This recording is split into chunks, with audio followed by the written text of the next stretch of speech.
Pemirsa Unhas TV, senang sekali saya Zara Sabita Suceng dapat kembali menjumpai Anda dalam Unhas Daily.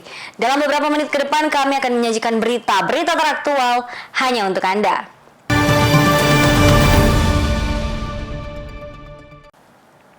Pemirsa, Idul Adha menjadi momentum berbagi bagi kerukunan warga Sunda Sulawesi Selatan dan Sulawesi Barat atau KWS Sulselbar.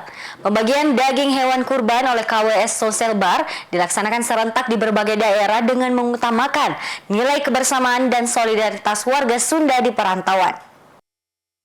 Karukunan Wargi Sunda atau Kerukunan Warga Sunda KWS Sulawesi Selatan dan Sulawesi Barat merupakan organisasi yang mewadahi warga Sunda di perantauan yang berdomisili di Sulselbar melaksanakan penyembelihan hewan kurban Sabtu 7 Juni 2025. Kegiatan yang digelar di Sekretariat KWS di Kelurahan Daya Kota Makassar ini merupakan bagian dari program kurban serentak yang dilaksanakan di berbagai perwakilan kabupaten kota. Ketua Umum KWS Sulselbar, Gun Gunawan, menyebut jika penyembelihan hewan kurban merupakan agenda tahunan yang dilaksanakan di setiap perwakilan kabupaten kota. Kurban di lingkungan KWS Sulselbar ini diharapkan menjadi ajang penguatan kepedulian antar warga, terutama bagi sesama perantau asal tanah Pasundan. Total terdapat lebih dari 30 ekor hewan kurban yang dikumpulkan KWS di berbagai daerah, termasuk 9 ekor sapi yang dikurbankan di Makassar. KWS mengajak seluruh warga Sunda di Sulselbar untuk terlibat dan menjadikan momen kurban sebagai wujud pengabdian sosial. Kita harus ambil partisipasi, kontribusi momen kurban ini atau Idul Adha ini harus dijadikan momentum selain daripada kita ibadah mencontoh Nabi Ibrahim alaihissalam, kita pun tentunya untuk masyarakat lokal ya kita bisa berikan itu tentunya bisa berbagi lah. Warga-warga Sunda khususnya pada umumnya seperti ini. Daging kurban yang dihimpun KWS Sulselbar, pembagiannya diprioritaskan untuk warga terdekat di lokasi penyembelihan. Gunawan berharap melalui ibadah penyembelihan hewan kurban mampu menyemai nilai-nilai kepedulian dan kebersamaan antar warga Sunda di perantauan. Rizka Fraja, Unhas TV. Pemirsa, dalam ibadah penyembelihan hewan kurban, bagi pekurban lebih utama untuk menyembelih sendiri hewan kurbannya. Keutamaan inilah yang dilaksanakan Profesor Yusring Sanusi, Guru Besar Universitas Hasanuddin, saat berkurban di Masjid Ikhtiar Perdos Unhas Tamalan Raya. Berikut liputannya untuk Anda. Pelaksanaan penyembelihan hewan kurban di Masjid Ikhtiar Kompleks Perdos Unhas Tamalan Raya berlangsung lancar. Sebanyak 60 ekor sapi disembelih di hari Jumat 6 Juni 2025 yang dagingnya disalurkan kepada warga di 13 wilayah sasaran. Kegiatan ini melibatkan 9 orang juru sembelih yang seluruhnya merupakan jamaah Masjid Ikhtiar. Para juru sembelih tersebut merupakan mereka yang telah berpengalaman selama bertahun-tahun dalam menangani penyembelihan hewan kurban sesuai syariat Islam. Salah seorangnya adalah Profesor Dr. Yusring Sanusi Baso MA Peling. Di momen ini pula, Guru Besar Bidang Ilmu Pembelajaran Bahasa Berbantuan Komputer, Fakultas Ilmu Budaya Universitas Hasanuddin ini menyembelih sapi kurbannya sendiri. Dirinya menekankan pentingnya memahami makna dan keutamaan menyembelih sendiri hewan kurban jika mampu, sebagai bentuk ketaatan dan pendekatan diri kepada Allah Subhanahu wa Ta'ala. Kebetulan saya jamaah di Masjid Ikhtiar, saya dikasih tugas untuk menyembelih. Dari dulu saya tukang jagal. Karena saya juga punya 1 ekor sapi, jadi saya sembelih sapi saya sendiri. Kenapa begitu? Karena dalam hukum Islam, kalau kita punya sapi, afdal kalau kita menyembelih sendiri. Kalau kita tidak mampu menyembelihnya sendiri, kita bisa wakilkan. Tetapi dipastikan bahwa yang mewakilkan itu betul-betul menyembelih untuk kita. Dan setelah itu sebagai orang yang berkurban, setelah disembelih, maka kita menghadap ke Ka'bah dan kita berdoa membaca ini wajahtu dan seterusnya. Apa yang kita lakukan di sini sama dengan dilakukan oleh jamaah di sana. Jadi menyembelih ini sebenarnya mengalirkan darah, sebenarnya membuat nafsu hewani dalam diri kita. Sebagaimana jamaah haji yang melempar jamarat di sana juga membaca doa sama dengan orang menyembelih di sini. Jadi ini adalah cara Allah untuk mendekatkan kepadanya lewat orang berhaji dan lewat orang yang berkurban. Semua sama perilakunya, cuma tempatnya berbeda. Afdal menyembelih sapi sendiri, boleh diwakilkan, tapi ingat tata cara aturannya semuanya ada dalam agama kita. Prof. Yusri mengingatkan meski penyembelihan dapat diwakilkan jika pemilik hewan kurban tidak mampu menyembelih sendiri, penting untuk memastikan niat dan syarat-syarat syariat terpenuhi dengan benar. Selain aspek teknis, Prof. Yusri juga menguraikan dimensi spiritual dari ibadah kurban. Menurutnya penyembelihan adalah simbol pengendalian nafsu dan upaya pendekatan diri kepada Allah Subhanahu wa taala, sebagaimana ibadah yang dilaksanakan oleh jemaah haji di tanah suci. Makna pengorbanan dalam ibadah kurban sejalan dengan ritual melempar jumroh yang dilakukan oleh jemaah haji, yakni sebagai bentuk simbolik membuang sifat-sifat buruk dalam diri manusia. Prof. Yusri menutup penjelasannya dengan mengingatkan bahwa pelaksanaan kurban tidak hanya tentang menyembelih, tetapi juga memahami tata cara dan hikmah yang terkandung di dalamnya. Ifai Syarahman, Andrea Ririn Karina, Unhas TV.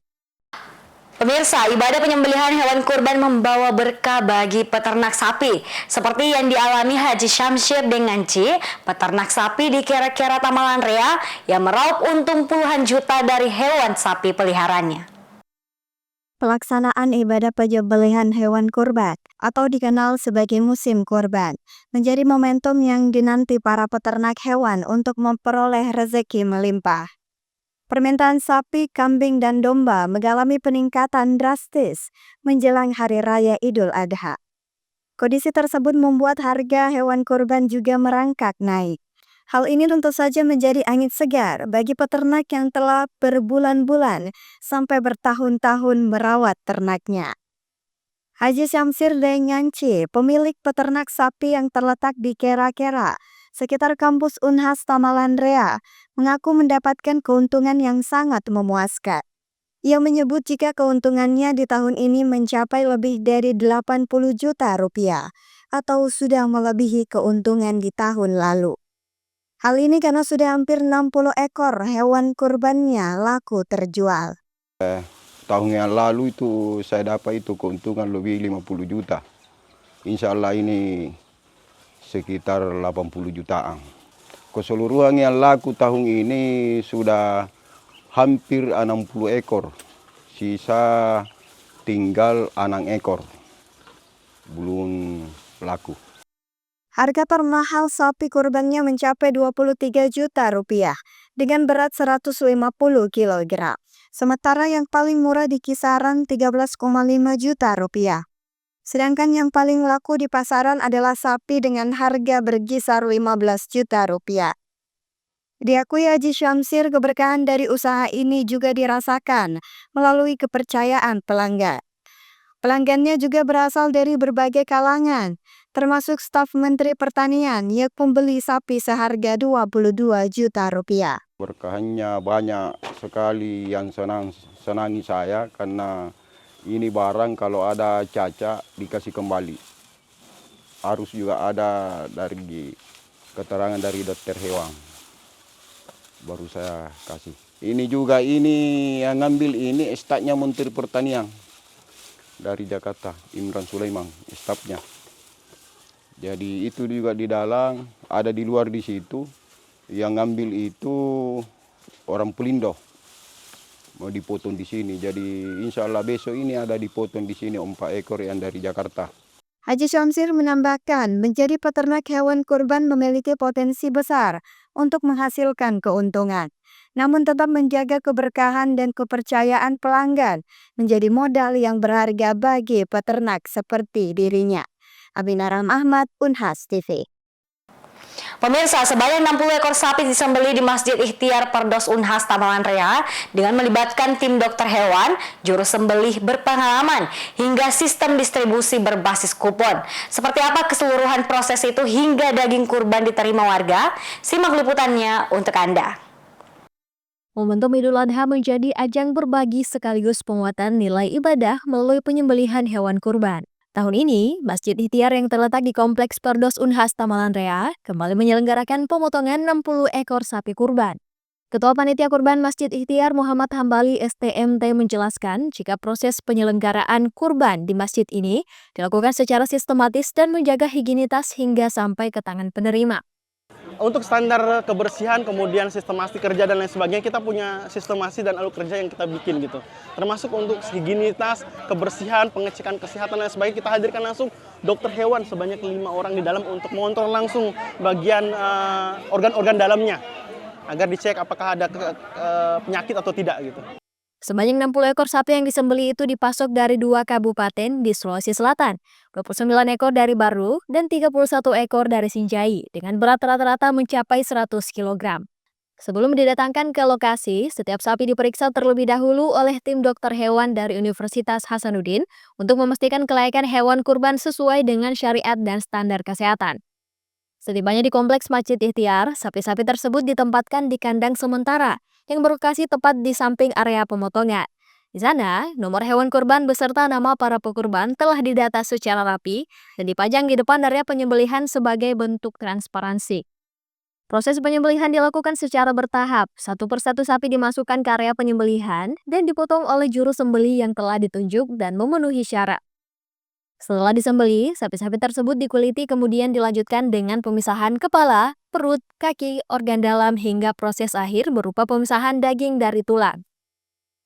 Proses ini dioptimalkan dengan sejumlah alat untuk mempercepat prosesnya seperti mesin pemotong tulang, sehingga keseluruhan 60 ekor sapi itu dapat disembelih dan dagingnya didistribusikan kepada warga dalam waktu 1 hari. Menjaga kualitas dan kelayakan konsumsi, tim dokter hewan kembali melakukan pemeriksaan pasca penyembelihan untuk memastikan bahwa daging dan seluruh bagian lainnya, khususnya organ dalam, aman untuk dikonsumsi masyarakat. Setelah dipastikan aman, daging yang telah dipisahkan dari tulangnya kemudian ditimbang dan dikemas. Bagian-bagian lain yang layak konsumsi seperti kepala, rusuk, dan usus juga dibagi secara merata dengan disertai kupon khusus. Tahap akhir proses distribusi dilakukan di lokasi penukaran kupon. Panitia kurban bertugas mencocokkan kupon milik warga dengan daftar penerima yang telah terdata sebelumnya. Warga cukup menyetorkan kupon untuk menerima hak kurbannya. Pelaksanaan kurban di Masjid Ikhtiar tahun ini menunjukkan bahwa dengan sistemasi yang tertib, proses penyembelihan hewan kurban tidak hanya menjadi ibadah yang sah, namun juga menjaga nilai-nilai higienitas, transparansi, dan distribusi yang adil. Viva Syarahman, Andrea Ririn Karina, Unhas TV. Pemirsa, Idul Adha seharusnya menjadi momen berkumpul bersama keluarga. Namun berbeda dengan sebagian mahasiswa perantau di Makassar yang tahun ini memilih tidak mudik ke kampung halamannya. Alasannya beragam, namun sebagian besar terkendala jarak dan biaya. Berikut liputannya untuk Anda. Idul Adha 1446 Hijriah dirayakan dengan hikmat oleh umat muslim di seluruh Indonesia. Namun berbeda dengan suasana di beberapa asrama dan kos mahasiswa di Kota Makassar. Tak sedikit mahasiswa rantau memilih tetap bertahan di kampus saat Idul Adha tahun ini. Mereka tidak mudik karena waktu libur yang terbatas, serta jarak yang jauh dari kampung halaman. Kondisi itu pun berbanding langsung dengan ongkos transportasi yang dikeluarkan. Perkenalkan, saya Mirna. Saya Sri Mulyani. Kita dari Fakultas Pertanian. Kakak berdua asalnya dari Kalau saya dari Endrekang. Saya dari Lu. apa alasannya kakak berdua tidak pulang? Karena liburnya cuma berapa hari dan jarak dari sini ke kampung Cukup jauh. Dan pasti makan ongkos yang lumayan juga, Kak. ya. Terlepas dari rasa sedih tak berkumpul dengan keluarga, mahasiswa rantau mengaku tetap berusaha menjaga suasana Idul Adha dengan cara mereka sendiri. Bersama teman-teman kampus, mereka merayakan lebaran sederhana yang penuh makna. Sholat Id bersama di lingkungan sekitar kampus hingga ikut menyaksikan penyembelihan hewan kurban menjadi bagian dari suasana Idul Adha mahasiswa perantau. Dalam keterbatasan, mereka tetap merawat makna kurban dengan kebersamaan dan rasa syukur. Rizka Fraja, Unhas TV. Baik pemirsa, berita tadi sekaligus menutup perjumpaan kita hari ini. Jangan lupa untuk terus saksikan Unhas Daily hanya di Unhas TV. Saya Zara Sabita Suceng beserta seluruh kru yang bertugas, pamit undur diri dan sampai jumpa.